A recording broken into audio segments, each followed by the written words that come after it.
Hello friends, last class में बात किया था electric potential due to point charge, electric potential due to number of charges, एक ऐसा सिस्टम जिसमें n चार्जेस थे और उस पर बेस्ड कुछ हमने 3-4 एग्जांपल्स किए थे। अब आज बात करते हैं डिस्क्रीट चार्जेस की बात नहीं करेंगे, कॉन्टिन्यूस बॉडीज की बात करेंगे कि कॉन्टिन्यूस बॉडी पे अगर चार्ज हो, लिख लेते हैं, हेडिंग लिख लो आप सभी लोग, इलेक्ट्रिक पोटेंशियल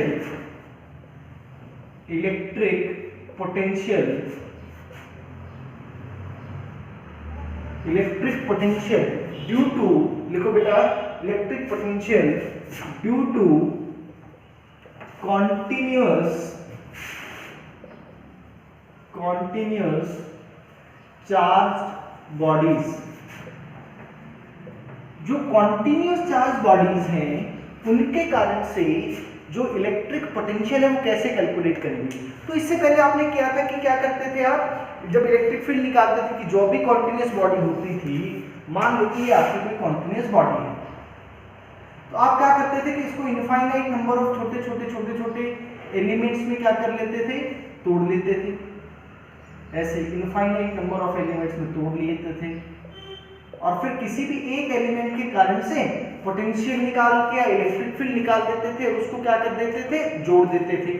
मैं कहता हूं कि मान लो कि यह कोई छोटा सा आपने एलिमेंट ले लिया, इस छोटे से एलिमेंट पर जो चार्ज है वह चार्ज आपने dq मान लिया और इसके कारण से इस पॉइंट P पर जो पोटेंशियल आया वह dV हो गया।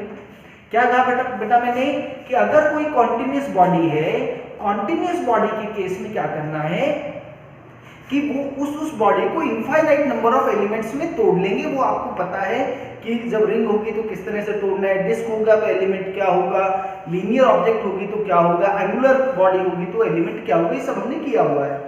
तो उस कॉन्टिन्यूस बॉडी को हम क्या करेंगे, अनंत पार्टिकल्स में तोड़ लिया, अनंत एलिमेंट्स में तोड़ लिया और मान लिया कि उसका कोई पॉइंट चार्ज है जिसकी वैल्यू क्या है dq, उसके कारण से पोटेंशियल क्या है, वह dV है। तो अब इस dV को बेटा क्या लिखोगे आप, dV is equal to k dq और ये दूरी r मान लो। भाई यार, अगर आपको टोटल पोटेंशियल कैलकुलेट करना था तो आप इसको क्या कर दोगे, इंटीग्रेट कर दोगे और total potential will be equal to k dq by r। यह आपका क्या आ गया, नेट पोटेंशियल उस पॉइंट पर आ गया। यहाँ पे एक अच्छी बात यह है कि आपका जो एडिशन है वो कैसा एडिशन है, वह अलजेब्रिक एडिशन है, आपको डायरेक्शंस का ध्यान नहीं रखना, ठीक है। अब इस पे बेस्ड क्वेश्चन करते हैं। पहला, electric potential on the axis of charged rod. ऐसे समझो कि बच्चों ये कोई चार्ज रॉड है, यूनिफॉर्मली चार्ज रॉड है। क्या है, एक यूनिफॉर्मली चार्ज रॉड है जिसकी लेंथ L है और यहां से R दूरी पर यह कोई पॉइंट P है। आपको इस पॉइंट पर क्या बताना है बेटा, पोटेंशियल बताना है। क्या बताना है आपको, इलेक्ट्रिक पोटेंशियल बताना है। और इस रोड पर जो टोटल चार्ज है वह टोटल चार्ज कितना है, वह टोटल चार्ज Q है। तो आपको ध्यान होगा कि जब भी हम रोड कंसीडर करते थे या रोड हमें गिवन होती थी तो उस केस में जो एलिमेंट हम कंसीडर करेंगे बच्चों, वे क्या करते थे, एक छोटा सा लीनियर एलिमेंट कंसीडर कर लिया जिसकी विड्थ में dx मान लेता था और जिसकी दूरी उस पॉइंट P से क्या है, वह x है। अब क्योंकि ये एक पॉइंट चार्ज है, इस पॉइंट चार्ज के कारण से जो पोटेंशियल आएगा P पॉइंट पे, बहुत छोटा सा पोटेंशियल, वो मैंने dV मान दिया। तो इसके कारण से क्या लिख दो बेटा उसको, k dq divided by x। अब मेरा काम है dq को लिखना। तो यहाँ पे एक बात बताओ कि जब भी चार्ज कैसा डिस्ट्रीब्यूटेड होगा, लेंथ की अलोंग, तो लीनियर चार्ज डेंसिटी की बात करेंगे। तो लैम्डा क्या होगा बेटा, टोटल चार्ज q और जो इसकी टोटल लेंथ है वह L है। अगर आपको dq चार्ज पता लगाना है तो लैम्डा को मल्टीप्लाई कर दो उस एलिमेंट की लंबाई के साथ। उस एलिमेंट की लंबाई जो है वह क्या है, वह dx है। तो बच्चों dq की वैल्यू हो गई q by l into dx। ये dq की वैल्यू आ गई। इस dq की वैल्यू को इसमें पुट कर दो, dv इज इक्वल टू के क्यू dx बाय एल, और x तो था ही, ये dv आ गया। टोटल पोटेंशियल अगर निकालना है तो इसको क्या करना पड़ेगा, इसको इंटीग्रेट करना पड़ेगा। इंटीग्रेट करोगे तो k q और l ये तीनों क्या है, कांस्टेंट है, इंटीग्रेशन से बाहर आ गई। dx अपॉन x, x की देखो लिमिट्स बेटा कहां से कहां चलेंगी, x जो है यानी कि वो यहां पे पहला एलिमेंट आपको मिलेगा तो r से शुरू होगा और वो यहां तक कितना हो जाएगा, r प्लस एल हो जाएगा। तो लिमिट्स आएंगी r से r प्लस एल तक। ठीक है बच्चों, 1/x का इंटीग्रेशन, 1/x का इंटीग्रेशन बेटा सभी लोग जानते हैं, उसका इंटीग्रेशन क्या हो जाएगा, ln x, और लिमिट्स r से r प्लस एल। इसको आगे मैं यहाँ सॉल्व कर रहा हूँ कि जो पोटेंशियल आएगा बच्चों वो क्या आएगा, k q by l ln upper limit minus lower limit, तो r plus l by r. यह इस क्वेश्चन का बेटा आंसर आ गया, यह इस क्वेश्चन का क्या आ गया, आंसर आ गया, k q by l into ln r plus l by r. अगर ये लैम्डा की फॉर्म में दे रखा होता तो बेटा आप q बाई एल को क्या लिख देते, लैम्डा लिख देते, तो k lambda ln r plus l by r, ये आंसर आ जाता इन टर्म्स ऑफ लैम्डा। तो कोई दिक्कत नहीं, छोटा सा एलिमेंट मानेंगे और उसको क्या कर देंगे, उसको सॉल्व कर लेंगे। Next is electric potential on the center of ring, on the center of ring, ring का सेंटर है, उस पे क्या है, चार्ज है, ऐसे मान लो ये रिंग रेडियस r, ये चार्ज ऐसे डिस्ट्रीब्यूटेड, ये चार्ज जो है बेटा ये कैसा डिस्ट्रीब्यूटेड है, यूनिफॉर्मली डिस्ट्रीब्यूटेड है, यूनिफॉर्मली डिस्ट्रीब्यूटेड। तो भाई सेंटर पर अगर मुझे पोटेंशियल निकालना है तो क्या करूं, फिर से यही कर लूं कि एक में छोटा सा एलिमेंट ले लिया, उसका चार्ज बेटा कितना है, उसका चार्ज मैंने क्या मान लिया, dq चार्ज मान लिया। इस dq चार्ज के कारण से जो पोटेंशियल आएगा वो कितना आ जाएगा, k dq divided by r। ये एक छोटे से एलिमेंट के कारण से आया। टोटल पोटेंशियल अगर आपको निकालना है तो इसको क्या करना पड़ेगा, इंटीग्रेट करना पड़ेगा। तो टोटल पोटेंशियल के लिए इसको इंटीग्रेट कर देता हूं, तो आप देखो कि k भी कांस्टेंट है और r भी कांस्टेंट है, तो k by r integral dq। अब आप देखो इंटीग्रल dq का क्या मतलब हुआ कि इस पूरी रिंग पर चार्ज का जोड़, इस पूरी रिंग पर चार्ज का जोड़, इस पूरी रिंग पर चार्ज का जोड़ तो कितना आएगा, वो दे रखा है कैपिटल Q है। तो भाई क्या आंसर आ गया, V is equal to KQ by R।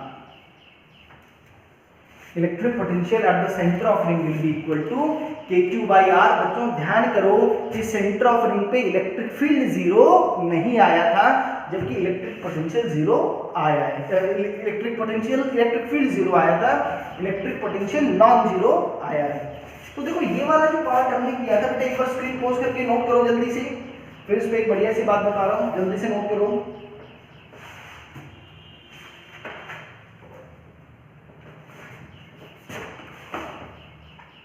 देखो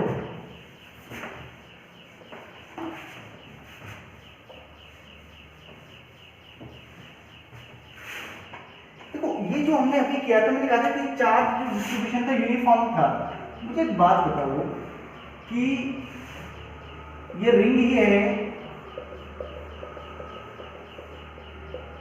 और इस पर जो टोटल चार्ज डिस्ट्रीब्यूटेड है ना, टोटल चार्ज डिस्ट्रीब्यूटेड क्या है, Q है। आपको ये बताना है, but charge Q is distributed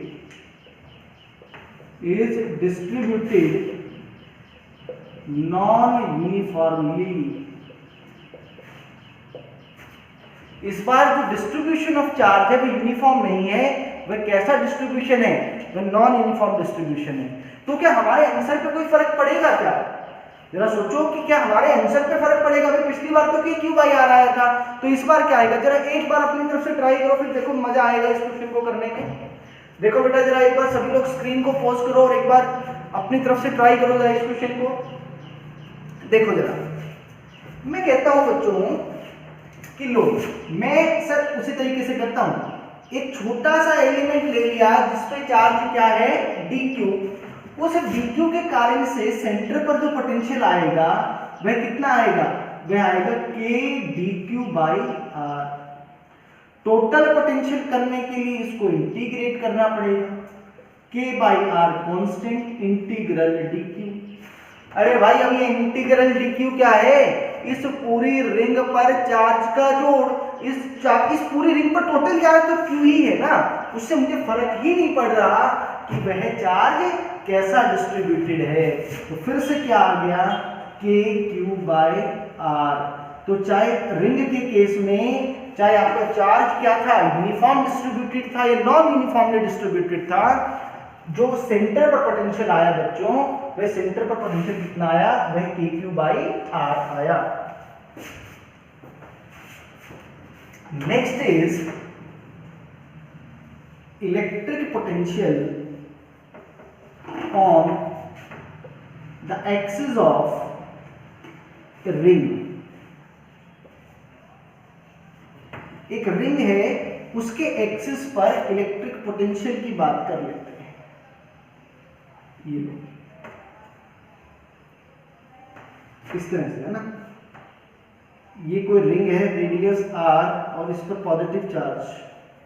बेटा ध्यान रखना, मैं जितने भी डेरिवेशन कर रहा हूं सब में पॉजिटिव चार्ज ले रहा हूं, अगर कहीं नेगेटिव है तो पोटेंशियल भी नेगेटिव आएगा। मान लो कि इस रिंग पर हमें यहां से x दूरी पर पोटेंशियल देखना p पॉइंट का। तो मुझे एक बात बताओ बेटा कि क्या इस रिंग के हर एक पॉइंट से, इस हर एक एलिमेंट से क्या इस p पॉइंट की दूरी सेम रहेगी? भाई इसे इसकी जो दूरी है वो क्या रहेगी? हर एक क्या रहेगी? सेम रहने वाली है। तो जरा देखो, यह x है, ये r है, तो ये जो दूरी आएगी ये कितनी आएगी? Under root of r square plus x square. तो मैं क्या कहता हूं कि यहाँ पे मैंने एक छोटा सा एलिमेंट मान लिया जिस पे चार्ज कितना है? जिस पे चार्ज dq है। उस dq के कारण से जो इलेक्ट्रिक पोटेंशियल आएगा वह तो मैं लिख सकता हूं। भाई dq के कारण से जो पोटेंशियल आएगा वो मैं लिख देता हूं। देखो जरा कैसे लिखता हूं। वह पोटेंशियल आ जाएगा भाई dv is equal to k dq divided by, भाई चार्ज की जो दूरी है उस पॉइंट से वो कितनी है? Root of r square plus x square. इस पॉइंट p के लिए बच्चों यह r भी फिक्स्ड है और x भी फिक्स्ड है, ये दोनों कांस्टेंट है, वो k भी कांस्टेंट है। टोटल पोटेंशियल निकालने के लिए इसको क्या करेंगे आप? इंटीग्रेट। तो जब आप इंटीग्रेट करेंगे, जब आप क्या करेंगे? इंटीग्रेट, तो देखो क्या होगा? k भी बाहर आ गया, under root of r square plus x square बच गया और यह इंटीग्रल dq बच गया। इंटीग्रल dq क्या चीज है? इस पूरे रिंग पर चार्ज का जोड़, वह q आ गया। तो v इज इक्वल टू क्या आया बच्चों? kq upon under root of r square plus x square. This is the electric potential on the axis of a charged ring। तो आप एक बात देखो भाई, अगर चाहे वो आप x इधर आ जाओ चाहे आप x इधर आ जाओ, दोनों तरफ क्या रहेगा? सेम ही रहेगा। आप इसमें एक बात देखो, पुट x इक्वल टू 0। जब आप x को 0 पुट करोगे तो इसका मतलब आप कहां पे आ गए? Eight the centre of ring. Centre of ring यानी कि सेंटर ऑफ रिंग पर आए तो जरा आपका देखो पोटेंशियल का वैल्यू क्या है? kq by under root of r square which is equal to r। तो देखो ये यहाँ से भी सेम आंसर आया, यहाँ पे भी सेम ही आंसर आ गया। बोलो क्लियर है क्या? देखो अब जरा एक बात, अच्छा एक इसका ग्राफ बड़ा इंपॉर्टेंट है। इसका जो भी पोटेंशियल वर्सेस x का जो ग्राफ है, v वर्सेस x का ग्राफ, v वर्सेस x का ग्राफ इसका इस तरह से आएगा। जो सेंटर पर जो वैल्यू आएगी ना, इसकी सेंटर पर वैल्यू आएगी मैक्सिमम,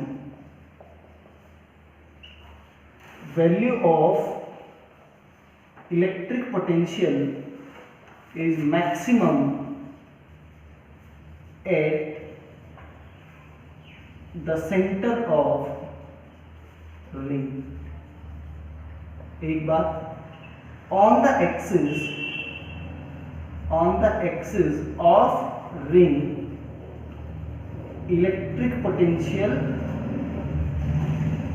decreases. इलेक्ट्रिक पोटेंशियल जो है वो क्या करेगा, वह डिक्रीज करेगा। बोलो ये बात समझ में आई क्या? इलेक्ट्रिक पोटेंशियल जो है बच्चों वह क्या करेगा, डिक्रीज करेगा। यह इसका ग्राफ है, ग्राफ भी इंपॉर्टेंट है। और देखो इस वाले केस में भी सेम आप ऐसे कर सकते हो। देखो जरा लिख लो, अगर चार्ज डिस्ट्रीब्यूशन नॉन यूनिफॉर्म हो,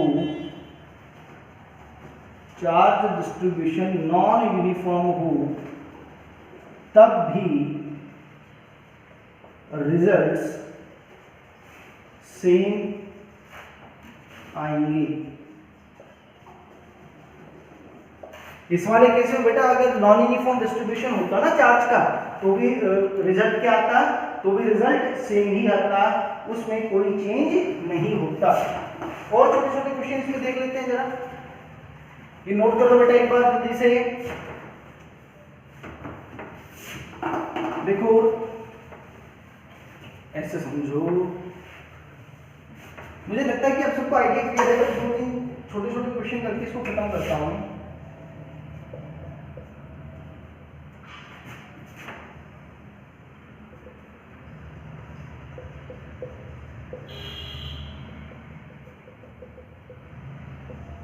-q चार्ज है, आपको क्या बताना है, सेंटर पर इलेक्ट्रिक पोटेंशियल बताना है। जल्दी से सभी लोग ट्राई करो बेटा, जल्दी से सभी लोग ट्राई करो।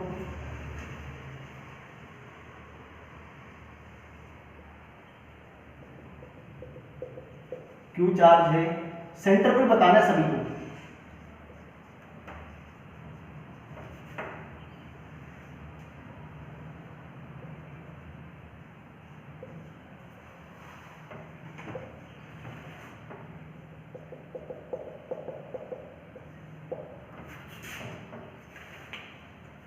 देखो भाई जितने भी एलिमेंट्स हैं, देखो एक आइडिया है ना छोटा सा करने का, कुल मिला के ये भी छोटा सा एलिमेंट है, इसका चार्ज क्या है dq, और ये जो दूरी है वो क्या है r। तो जो v की वैल्यू आएगी वह कितनी आएगी, k dq divided bye r। Total potential के लिए इसको क्या करोगे, इंटीग्रेट, तो k बाय r और इंटीग्रल dq। तो आपने जितने भी क्वेश्चन किए उसमें बार बार आप क्या देख पा रहे हो बच्चों, कि सारा का सारा खेल सिर्फ किस पे डिपेंड कर रहा है, टोटल चार्ज q पर। लेकिन वो कब डिपेंड कर रहा है, जब हर एक एलिमेंट की दूरी जो है वो क्या है, वो सेम है। तो सिमेट्रिक एलिमेंट्स में तो ऐसा होगा ही होगा। तो भाई सीधा सीधा क्या आंसर आ गया, v = kq बाय r। और बेटा माइनस का साइन, चार्ज नेगेटिव है तो नेगेटिव रखना, ठीक है, माइनस माइनस माइनस माइनस। अगला पार्ट देखो, तो अगले पार्ट का भी आंसर क्या आ गया, kq बाय r ही आ गया, उसमें कोई फर्क नहीं पड़ेगा। टोटल चार्ज पोटेंशियल क्या आ गया सेंटर पर, kq बाय r। इस वाले केस में भी देखो r बहुत ही कुछ भी हो, लेकिन सभी एलिमेंट्स की दूरी सेम है। तो जो पोटेंशियल सेंटर पर आएगा वह पोटेंशियल कितना आ जाएगा, वह पोटेंशियल kq बाय r आ जाएगा। बोलो क्लियर है क्या बेटा? अगर ऐसा हो रहा है कि जिस पॉइंट पर मुझे क्या कैलकुलेट करना है, जिस पॉइंट पर मुझे electric field calculate, sorry electric potential calculate करना है, उस पॉइंट की अगर एलिमेंट्स के सभी पॉइंट से दूरी बराबर है, तो सिर्फ और सिर्फ मुझे क्या करना है, सिर्फ और सिर्फ मुझे टोटल चार्ज उस पर देखना है। जो भी टोटल चार्ज होगा वही कैलकुलेट करना है, बाकी answer will be kq by r। इस फॉर्म के अंदर वह आंसर आ जाएगा। ठीक है बच्चों, तो आज की क्लास में इतना ही करते हैं, बाकी नेक्स्ट क्लास में करेंगे। Thank you.